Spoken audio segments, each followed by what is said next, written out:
Bonjour à tous, bienvenue dans le troisième épisode des Daronnes de la spiritualité. Aujourd'hui, avec Elisa, on avait envie de vous proposer un outil spirituel à appliquer dans notre quotidien.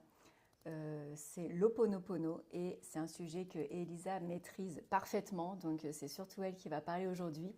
Et voilà, moi je vais rebondir et lui poser quelques questions et j'espère que ça va vraiment vous éclairer sur cette pratique qui est ancestrale hawaïenne, c'est ça? Une pratique multimillénaire de tradition ancestrale qui vient d'Hawaï. Merci Audrey de me lancer sur ce sujet que j'adore, qui me tient à cœur tout particulièrement. Donc Super. l'idée c'est vraiment de vous donner un outil ultra simple à appliquer au quotidien dans des vies urbaines stressées. Toujours ça c'est notre truc avec Audrey, c'est de vous proposer des outils spirituels faciles à appliquer. Donc, on va faire. Ultra simple et super puissant. Et super puissant, C'est évidemment. ça l'intérêt. Mais oui, mais de fou. Alors, par quoi on commence? Explique-nous un petit peu, du coup, en quelques mots, d'où vient l'Ho'oponopono. L'Ho'oponopono, ouais, j'ai pas dit trop de... Et quels sont les principes de base? Alors, le Ho'oponopono, ça s'écrit H-O apostrophe Oponopono. Ça veut dire résoudre les conflits, littéralement, D'accord. en hawaïen. Et c'était utilisé, c'était un outil dont se servaient les communautés de l'époque pour résoudre les conflits intracommunautaires. Ils se rassemblaient tous dans la salle commune. Et avec le Ho'oponopono, s'il y avait un désaccord entre X et Y, et ben, tout le monde se rassemblait et on mettait à profit les principes du Ho'oponopono pour vraiment remettre droit. Ça veut aussi dire remettre droit, rectifier. Réaligné, quoi. Réaligner, exactement. Et puis, donc c'était réservé à une pratique collective au départ. Et puis, dans les années, on va dire 50 à peu près, une chamane hawaïenne qui s'appelait Morna Simeona l'a mis à jour, cette pratique collective, pour en faire une pratique individuelle. Et c'est grâce à elle, le Ho'oponopono qu'on connaît aujourd'hui en Occident nous vient de Morna. Ok. Morna était une guérisseuse incroyable. Elle a même été classée, alors pas monument historique, hein, parce que c'est une dame, mais genre truc de la nation, enfin je ne sais plus comment on dit. Mais elle avait une reconnaissance au national à Hawaï en tant que guérisseuse, chamane. Enfin, elle a accompli apparemment des guérisons miraculeuses. Et elle pratiquait essentiellement le Ho'oponopono pour ses guérisons, donc des guérisons psychiques, des guérisons mais aussi physiques, des guérisons sur plein de plans différents. Elle a eu, dans les années 80, un élève qui s'appelait, parce qu'il est décédé en 2020, Ikaela Hugh Len. Ça, tu m'impressionnes parce que tu sais toujours les noms et tout. Tu as vraiment les bonnes références. Ah, j'ai une mémoire de poisson rouge pour plein de trucs, mais ça, Ah ouais, là, tu as les noms, quoi. En plus, les noms qui sont hyper durs à retenir, tu sais. Toi, tu les... voilà, il s'appelait comme ça et tout. J'adore. merci. Et donc, docteur, on va l'appeler Yulen pour les intimes. C'est un psychologue. Comme Hawaï est très proche des États-Unis, c'est même un État américain, aujourd'hui, il y a beaucoup d'Hawaïens qui étudient aux États-Unis. Donc, docteur Yulen, il a étudié la psychologie aux États-Unis. Et puis, il est retourné pratiquer à Hawaï. Et c'est là où il rencontre Morna. Et donc, il a une formation plutôt scientifique. Et le truc de Morna, son Ponoponopono, à la fois ça le fascine et à la fois ça l'agace prodigieusement parce qu'il se dit mais ça ne peut pas être aussi simple. Et puis, il est quand même bluffé par la chamane, par les guérisons qu'elle réalise, etc. Donc, il repart bosser pour une mission aux États-Unis avec cet outil sous le bras et il se dit je vais tester en temps réel, dans le cadre de mon métier, ce Ho'oponopono pour vraiment voir ce que ça a dans le ventre, quoi, en gros. Et il se retrouve à s'occuper d'une aile de malades mentaux en prison, dans une prison aux États-Unis. Et c'est là qu'il va choisir d'appliquer le Ho'oponopono. Donc le mec, il est quand même un petit peu... Il est un peu courageux parce que tu te dis, c'est pas forcément le contexte le plus léger.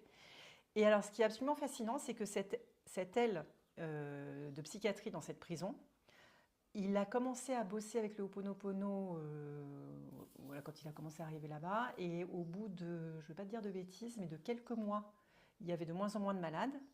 Et au bout de quelques années, je crois 3 ans, l'aile a fermé parce qu'il n'y avait plus de malades mentaux. Mm. Donc tout le monde a pu constater l'efficacité du truc. Et le truc le plus incroyable, c'est qu'il n'a jamais reçu un malade dans son bureau. C'est-à-dire qu'il est... Ah, ça me dit quelque chose, maintenant que tu m'en parles, je crois que j'ai déjà entendu cette histoire, mais je me souvenais plus de ça, mais ouais. Ah oui, parce que c'est incroyable. Et puis ça a été documenté, Ouais, on en ouais, a ouais. parlé, enfin il y a des Mm. journalistes qui en ont parlé, etc. Et comme le principe du Ho'oponopono, c'est de dire qu'on est 100% responsable de ce qui se manifeste dans notre réalité, Mhm. Dr Yulen, il est parti de ce principe en disant je côtoie ces malades mentaux. Donc s'ils rentrent dans mon champ de conscience, ça veut dire que quelque part, quelque chose en moi l'a créé. Mm. Donc je n'ai pas besoin de faire venir le protagoniste, puisque tout est à l'intérieur de moi. Il suffit que je bosse sur les vieilles mémoires qui sont encore actives en moi aujourd'hui et qui créent cette pathologie mentale chez X, Y ou Z. Et du coup, il était dans son bureau avec les dossiers de chaque patient et il faisait Ho'oponopono avec le dossier du gars. Et puis petit à petit, eh ben, les gars guérissaient. Voilà. Incroyable. Donc je continue la petite poursuite de l'histoire. Donc ce docteur Yulen, il commence à se faire connaître, ça se sait, il y a des articles qui sont écrits, ça se sait aux États-Unis. Et là, un Américain qui s'appelle Joe Vitale, coach, serial entrepreneur, un peu grande gueule, vraiment le coach à l'américaine avec des auteurs de best-sellers, blockbusters, faites fortune en 2 minutes, cashback money tout de suite, enfin voilà, pas du Je tout vois bien. dans la spiritualité, tombe sur l'histoire de ses guérisons et de Dr Yulen. Et il se dit, il faut que je rencontre ce gars. Je veux son outil miraculeux. Comment il fait? Et il lui envoie un mail, 2 mails, 3 mails, il le harcèle. Dr Yulen met un petit peu de temps à répondre. Ils finissent par se rencontrer.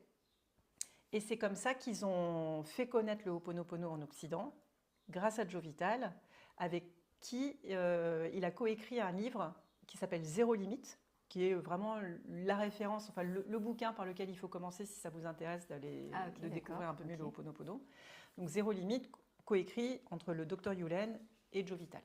Voilà. Donc ça, c'est l'histoire. Ok. Ça passionnant. Va ah ouais, clair carrément, ouais, c'est incroyable. Donc en fait, ouais, c'est vraiment un truc à faire en individuel. Oui, c'est ça. C'est-à-dire que si tu es en conflit avec quelqu'un, tu n'as pas besoin d'avoir la personne en face de toi pour résoudre le conflit. Et si tu veux qu'on enchaîne sur les principes du Ho'oponopono, donc l'idée c'est que nous sommes tous des êtres divins et on a cette lumière divine à l'intérieur de nous, comme un soleil. Et ce soleil, il demande à se manifester à travers le vitrail unique de notre cœur. Sauf que on a des nuages, des couches et des couches et des couches et des couches et des couches de nuages qui empêchent cette lumière de briller aux yeux de tous. Et le Ho'oponopono, il intervient à l'endroit des nuages pour les dissoudre, en partant du principe que ces nuages, c'est de l'information, c'est du data. Qu'on ne peut pas savoir d'où vient cette information parce que y a une étude qui a été faite qui dit qu'on a environ 11 millions de parcelles d'informations qui nous traversent par seconde et que notre conscient est capable d'en traiter maximum 15 par seconde. Un truc de fou. Donc on ne sait pas si c'est le trauma de ta grand-mère, si c'est transgénérationnel, si c'est karmique et tout. Et moi, c'est ça aussi que j'aime avec le Ho'oponopono, c'est qu'on ne se coupe pas les cheveux en 12, on n'est pas en train de se décortiquer le trauma dans tous les sens. Oui, d'aller chercher ça absolument... à déterrer les peaux moisies. D'où ça vient alors que c'est impossible à savoir finalement. Bah, c'est ça. Alors, parfois, on trouve, mais souvent, mais on ne sait pas. Est-ce que quand on trouve justement, tu vois, quand on fait de l'hypnose ou est-ce qu'on trouve vraiment... À mon avis, je pense qu'on trouve une partie infime de ce nuage, comme tu dis là, de cette partie du nuage, et on trouve peut-être une petite réponse, et du coup, on va en faire une vérité ou une réponse absolue, alors que c'est qu'une petite partie de tout ce gros nuage, quoi. Exactement, exactement. Et c'est vrai qu'il y a 2 écoles là-dessus. Tu as vraiment plein de thérapeutes, de soignants, de gens qui sont dans la relation d'aide à la personne, qui vont te dire qu'il faut remonter à la source de la source, retrouver le trauma, même si c'est 3 générations plus tôt, pour pouvoir le libérer. Et d'autres écoles qui disent, bah non, en fait, on s'en fiche parce qu'au fond, on ne peut pas savoir d'où ça vient, parce que c'est multicouche, il y a des sédiments, des couches et des couches et des couches et des couches qui ont créé ce truc-là, comme tu dis, c'est juste un petit bout. Et c'est aussi pour ça que j'aime le Ho'oponopono. C'est qu'on ne va pas chercher la cause. On va juste chercher à s'en libérer. Voilà. Et pas à savoir le pourquoi, mais juste comment, quoi. Le comment, et surtout à libérer les faits sans aller chercher la cause. Et donc, voilà. Qu'est-ce que je pourrais vous expliquer d'autre? Donc, du coup, on entend souvent parler qu'il y a 4 phrases. Oui. Donc, on entend le « je suis désolée »,« pardonne-moi »,« je t'aime »,« merci ». Est-ce que tu peux nous expliquer un petit peu, phrase par phrase, le rôle de la phrase et l'intention qu'il y a derrière ces phrases? Alors, pas de problème. Donc, le « je suis désolée », ça dit en gros, je prends conscience que je suis 100% responsable de tout ce qui se manifeste autour de moi. Je suis OK pour ça. Alors, on n'est pas forcément obligé d'en être pleinement conscient, mais c'est une décision à prendre quelque part. Je choisis d'être responsable de ce qui se manifeste autour de moi. Donc, désolée, parce que j'ai créé des trucs sympas et des trucs moins sympas. Donc, quand tu dis désolé, c'est désolé à toi-même. C'est un désolé, oui, à toi-même et au collectif, parce qu'on est tous un. Oui. Donc, oups, désolé. Tu vois, genre, j'ai fait une grosse rature, désolé. Je suis responsable. J'avais le stylo dans la main, j'ai fait une rature. Bon, désolé. Après, le pardon, on pourrait vraiment étayer beaucoup plus chaque phrase, mais on va simplifier au maximum. Le pardon, c'est pas un pardon condescendant, de genre je m'élève au-dessus de la salissure du péché et moi je te pardonne du haut de mon nuage. Pas du tout ça. C'est vraiment le pardon au sens christique du terme, au sens courant miracle du terme. Et ça, on pourra faire un autre épisode où cette fois-ci, ce sera moi qui interrogerai Audrey. Je sais pas non plus sur le courant miracle. Mais c'est un pardon très humble qui dit, c'est presque un pardon de l'âme au mental et du mental à l'âme. C'est comme si le mental demandait pardon à l'âme de l'avoir rabroué, pas écouté, forcé à agir de telle ou telle sorte. Et c'est comme si l'âme répondait au mental, bah oui, mais pardon parce que je t'ai laissé faire. Ok. Tu vois, c'est ça le pardon. C'est un pardon de soi à soi. Pardon parce que je me suis laissée embarquer dans l'illusion, dans l'illusion de la séparation.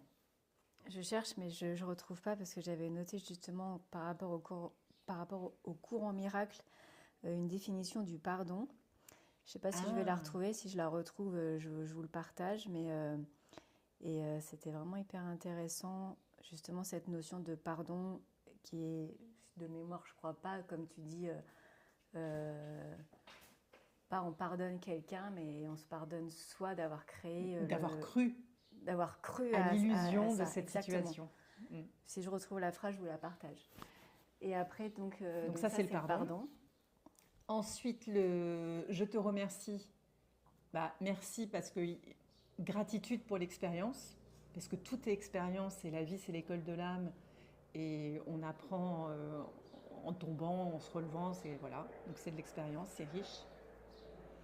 Et puis le je t'aime, ça élève la fréquence vibratoire de l'être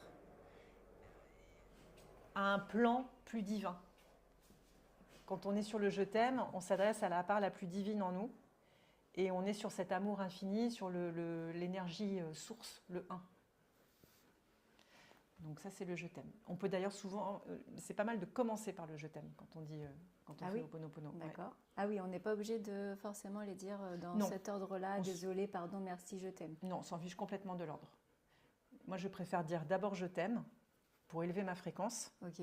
Parce qu'à froid, comme ça, quand tu viens de te prendre... Parce que Ho'oponopono, dans quelle situation c'est super utile? Moi, je trouve que quand il y a une situation de maltraitance, où tu as l'impression d'avoir été victime d'une agression extérieure, verbale ou autre, mais que tu ne comprends pas pourquoi, parce que tu as le sentiment de n'avoir rien fait pour provoquer ce déchaînement de violence à ton encontre, ça peut être un peu difficile d'attaquer par pardon, désolé. Donc un je t'aime permet de te souvenir que tu es un avec l'agresseur, que tu es à l'origine. Donc, tu envoies le je t'aime à toi et à l'agresseur. C'est un je t'aime universel. Ok. C'est je t'aime, c'est je me rappelle qu'on est un et qu'à l'origine, on est tous la même source. Ensuite, désolé d'avoir cru à cette réalité, de m'être perdue dans l'illusion de la séparation. Pardon, parce que voilà, il y a quelque chose qui a fait qu'une vieille mémoire qui traîne en moi qui a créé ce truc-là. Pardon à mon âme d'avoir cette vieille mémoire encore active. Mon âme, pardon d'avoir laissé cette vieille mémoire aussi s'activer. Et merci, merci parce que c'est de l'expérience. Merci parce que j'apprends, merci parce que je grandis. Mm. Donc c'est bien de commencer par je t'aime. Ouais. Ok.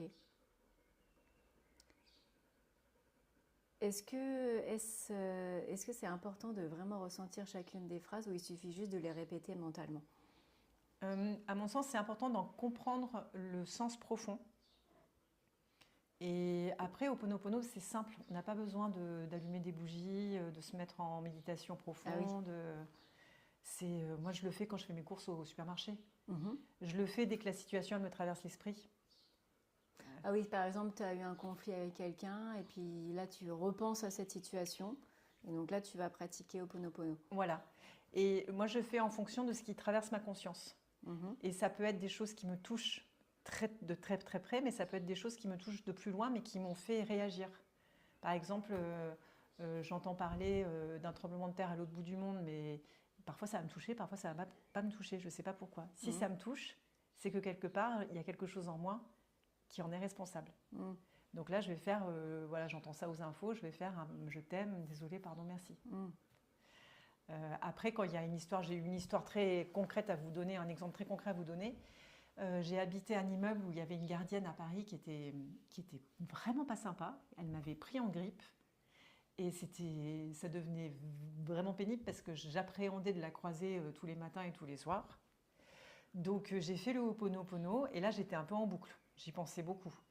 Donc c'était quelque chose que je répétais 10 fois, 15 fois, 20 fois. Ah oui. Ouais. Ah oui, tu le fais plusieurs fois jusqu'à temps qu'en fait tu te sentes libérée de la situation. C'est ça. Okay. Et ce qui est intéressant, c'est cette histoire de nuage qui cache le soleil du divin à l'intérieur de chaque être. L'épaisseur de la couche, on ne peut pas la connaître. Il y a des situations dont les couches sont plus ou moins épaisses. Donc pour certaines situations, tu fais 2-3 coups de Ho'oponopono et pouf, ça se libère. Et il y en a d'autres. Il va falloir le faire pendant des mois, voire même des années. Ah ouais, d'accord, ok. Mais est-ce que du coup, tu répètes les phrases, bon là je l'ai dit dans l'ordre, mais comme tu dis, on peut commencer par je t'aime, désolé, pardon, merci, je t'aime. Ou est-ce que tu dis désolé pour ta, pardon pour la nana, je t'aime et merci pour... Enfin, est-ce que tu complètes avec une phrase suivant la situation ou tu dis juste désolé, pardon, merci, je t'aime? Et comment tu... Enfin, tu vois, j'arrive pas à... Tu as une situation et puis après, comme tu dis, si ça dure pendant plusieurs semaines, plusieurs mois, que ça ne devienne pas juste, genre, tu répètes désolé, pardon, merci, je t'aime. Et puis du coup, il n'y a plus de l'intention qui va avec. Tu vois ce que je veux dire? Je vois très bien ce que tu veux dire. Alors, c'est vrai que pour quelque chose qui te touche vraiment de près, il va falloir... C'est une énergie, la situation, et ça s'adresse à différentes parties de toi. Donc il y a un temps d'introspection entre toi et toi avec la situation dans ta tête. Je t'explique tout. S'il te plaît. Ho'oponopono agit sur plusieurs plans de l'être. Il agit sur le subconscient qu'on va appeler l'enfant. Il agit sur le conscient qu'on va appeler la mère et sur le supraconscient qu'on va appeler le père. On a cette famille ternaire à l'intérieur de nous. Cette trinité. Cette trinité, exactement, elle est à l'intérieur de nous. Et le quatrième principe, c'est le principe divin qui, lui, a la capacité de transmuter tous ces nuages en pur amour, pure lumière, pure énergie. Donc le premier truc à faire, c'est de rentrer en contact avec le subconscient, parce que c'est cette part-là qui s'accroche à tous ces nuages, à toutes ces vieilles mémoires. C'est le lieu de stockage des vieilles mémoires, l'inconscient. Donc il y a un temps effectivement de préparation où on peut le faire en méditation, où on va s'adresser à cette part de nous. Et pour le faire, le premier truc à faire, c'est l'appeler. Appelle l'enfant en toi. observe comment il se manifeste. Est-ce que ça peut être un petit garçon, une petite fille? C'est pas forcément genré, c'est pas forcément toi, enfant. C'est pour ça que j'aime bien dire l'enfant en toi. C'est vraiment ton subconscient. Observe la forme qu'il prend dans ton imaginaire. Demande-lui l'autorisation de rentrer en contact avec lui. Un contact vraiment attentionné, bienveillant. Et cette part de toi, c'est ton allié le plus précieux pour te libérer de tout ce qui t'encombre dans ta vie. Parce que plus elle aura confiance en toi, et quand je dis toi, c'est la part consciente, plus elle ira lâcher les vieilles mémoires facilement. Donc, toi, le conscient, la maman, c'est la part de toi qui choisit d'aller voir le subconscient et de créer un lien intime avec. Une fois que l'enfant, tu sens qu'il y a un lien, on peut imaginer, ça se fait en imagination, hein, si on dirait que, une fois que tu imagines que cet enfant, il est tout près de toi, qu'il est bien, vous êtes bien ensemble, et bien là, tu peux faire un petit état des lieux avec cet enfant sur la situation à laquelle tu penses, qui te préoccupe en ce moment. Et avec l'enfant sur les genoux, tu dis, bah voilà, toutes les vieilles mémoires là, qui créent cette situation. Est-ce que tu veux bien qu'on aille explorer ça ensemble? Est-ce que tu veux bien aller chercher toutes les vieilles mémoires qui sont actives encore en nous et qui créent ça? Et une fois pareil, là, tu sens des choses ou pas forcément, en tout cas dans l'idée, l'enfant va chercher toutes ces vieilles mémoires, te les ramène, et là, c'est la part qu'on appelle le supraconscient, le moi supérieur, qui entre en jeu, le papa. Donc la maman, le conscient, récupère l'information que le subconscient, l'enfant, a rassemblée, et ensemble vont le donner au supraconscient, au moi supérieur, au papa intérieur. Et ce papa intérieur, c'est lui qui a le code secret vers le divin, qui est lui encore plus profond, cette part de sagesse qu'on a tous au plus profond de nous. Et il prend le paquet, il regarde l'enfant et dit « Waouh, je suis super fière de toi, tu as rassemblé tout ça et tout, trop fort. » Et là, il fait le code secret, la porte du divin intérieur s'ouvre, le moi supérieur transmet les informations et c'est transmuté. Mais ça, tu le fais du coup pendant une méditation? Comment tu le fais pendant une méditation. Comme une séance Ça peut être des séances d'accompagnement, ça peut être des méditations guidées, ça peut être voilà, comme ça. Ça, c'est vraiment quand tu te poses en méditation. Ouais. Et une fois que tu as fait ça une fois pour une situation, après, tu es au supermarché et tu y penses à ta situation, tu n'as pas besoin de revisualiser tout le truc. Parce que ton subconscient, il est au courant. Donc tu penses à cette méditation dans laquelle tu t'es connecté au divin, en fait. C'est ça.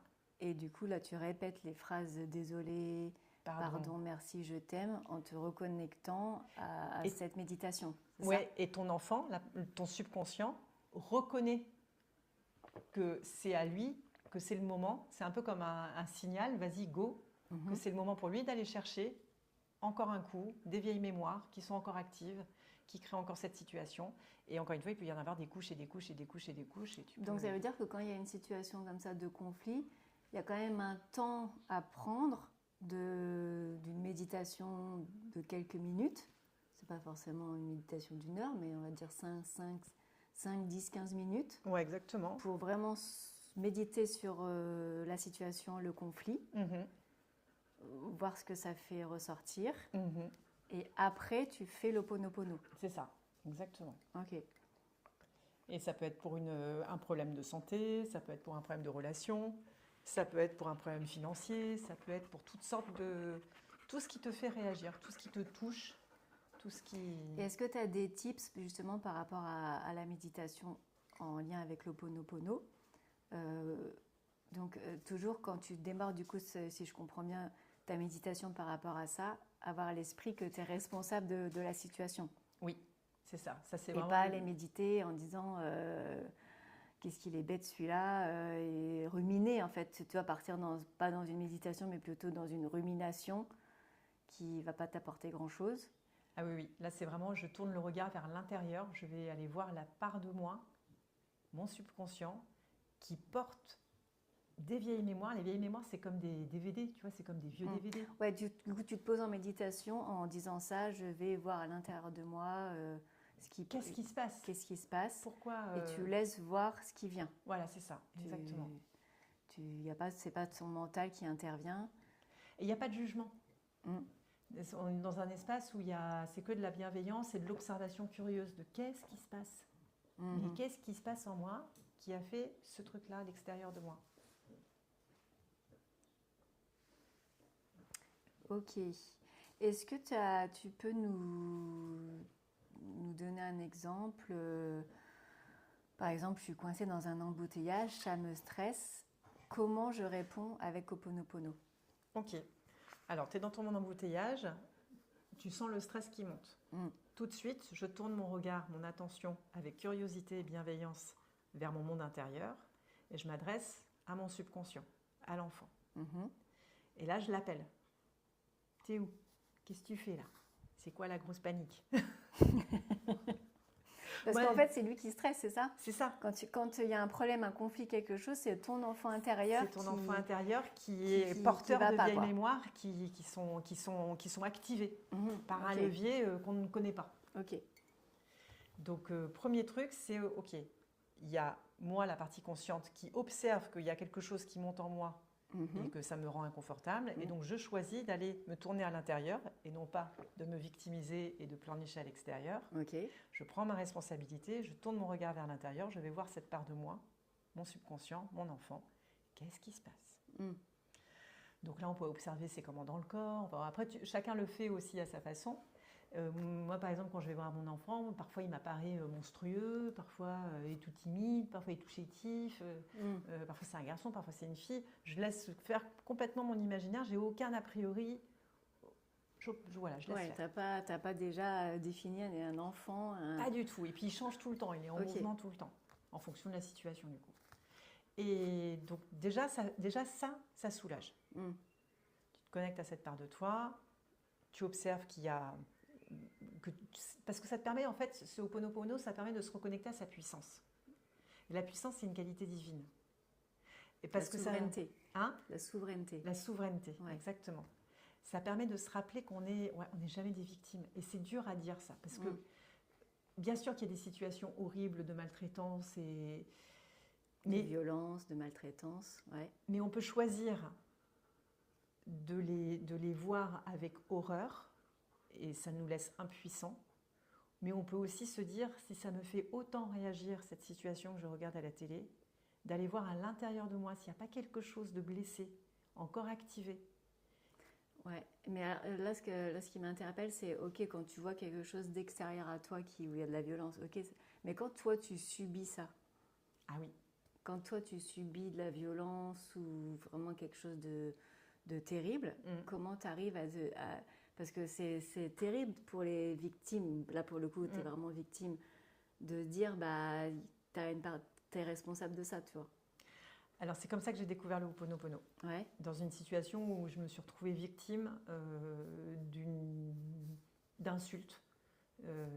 Dans le cadre de la formation qu'on a fait ensemble, je me suis retrouvée un matin arrivée en cours et la prof a eu un coup de fil et en fait c'était un des responsables de la formation qui voulait me mettre dehors parce qu'il y avait eu des rumeurs qui disaient que, je sais pas, j'ai jamais compris cette histoire, enfin vraiment une embrouille. Et j'étais dans l'innocence la plus totale à ne pas comprendre ce truc-là quand je prends le téléphone et là le gars m'insulte, me traite de tous les noms, de traîtresse, de mots pas possibles. Et j'ai vraiment littéralement l'impression de me prendre un seau de merde sur la tête.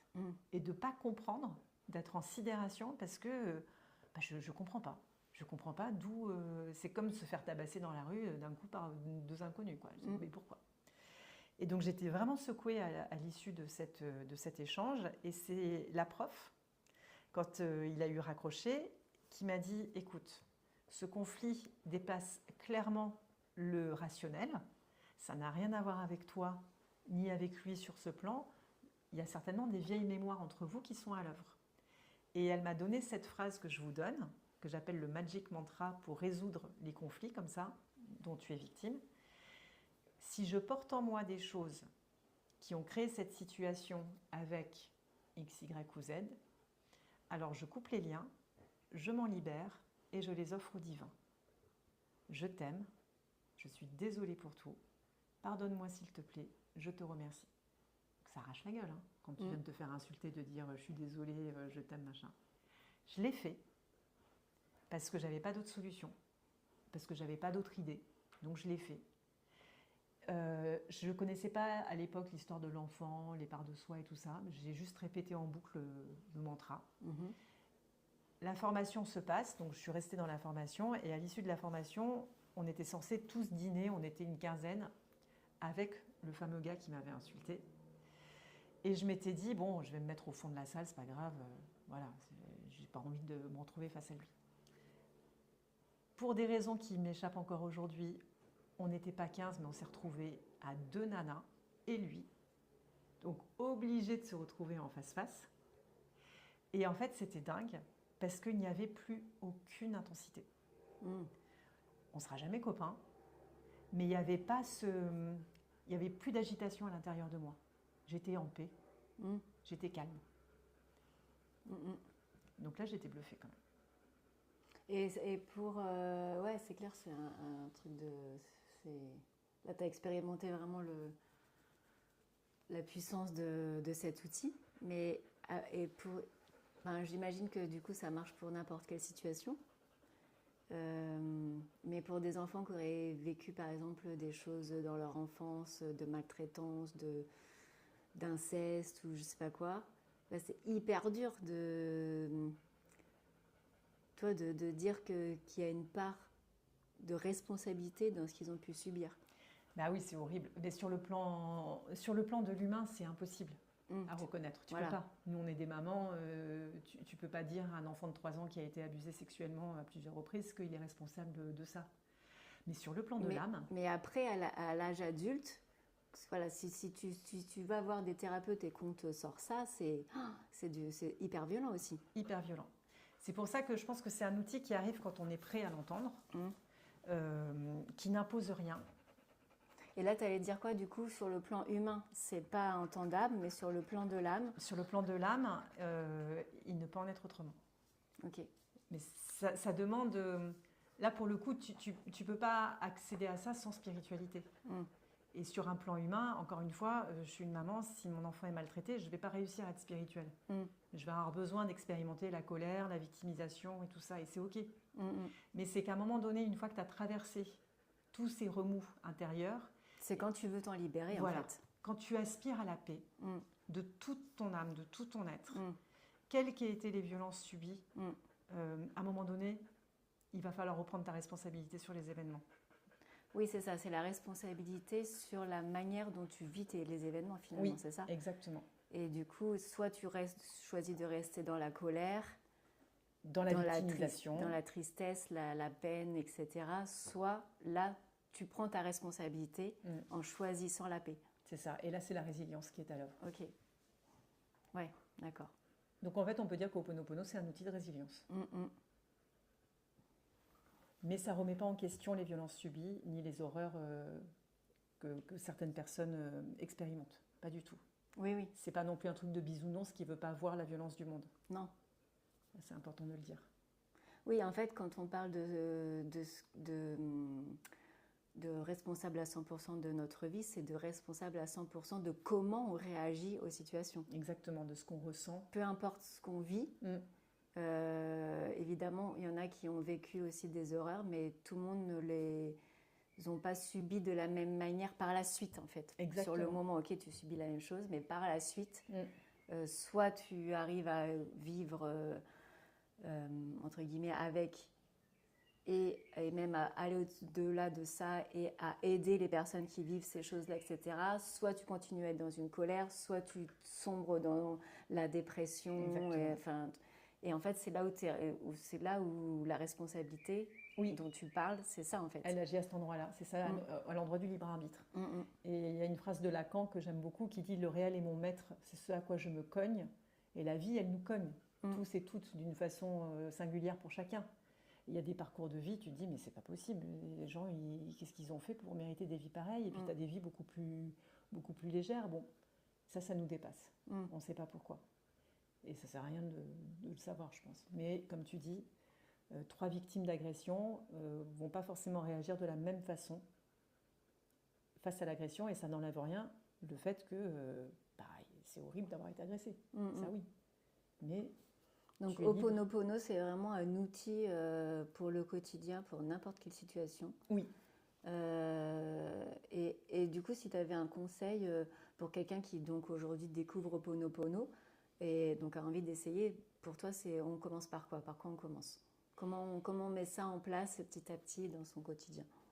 On peut commencer par prendre un petit carnet dans lequel on note tout ce qui me fait réagir dans la journée, dans le quotidien. Tout ce qui m'embête, tout ce qui fait comme un petit caillou dans la chaussure. Et de commencer par voir ce qui m'embête et d'arriver à voir si je suis capable d'envisager l'idée que je suis responsable de ça. Et ensuite, moi je conseillerais des lectures. Je trouve que le bouquin Zéro limite là, de Joe Vitale et Dr Hewlett, c'est une bonne entrée en matière. Et puis après, il y a pas mal de lectures là-dessus. Peut-être qu'on pourra proposer une méditation guidée par la suite. Voilà, j'aime pas faire ma promo, mais je fais des ateliers Ho'oponopono aussi. Bah si, mais on est là pour faire aussi notre promo. C'est clair. Ne te gêne pas. Tu fais des ateliers du coup dessus? Ouais, je propose régulièrement des ateliers en visio avec l'outil du Ho'oponopono pour se libérer des mémoires transgénérationnelles, de nos relations. Ok, donc là tu pratiques Ho'oponopono en groupe. En groupe, exactement. Et là, tu retrouves ça sur ton site? On retrouve ça sur mon site avec des prochaines dates qui seront annoncées très prochainement. Parfait. Ben écoute, ça me paraît pas mal ce petit podcast là. J'espère que ça vous a intéressé, que vous avez appris. En tout cas, moi je connaissais Ho'oponopono, je connaissais les phrases, etc. Mais j'avais pas perçu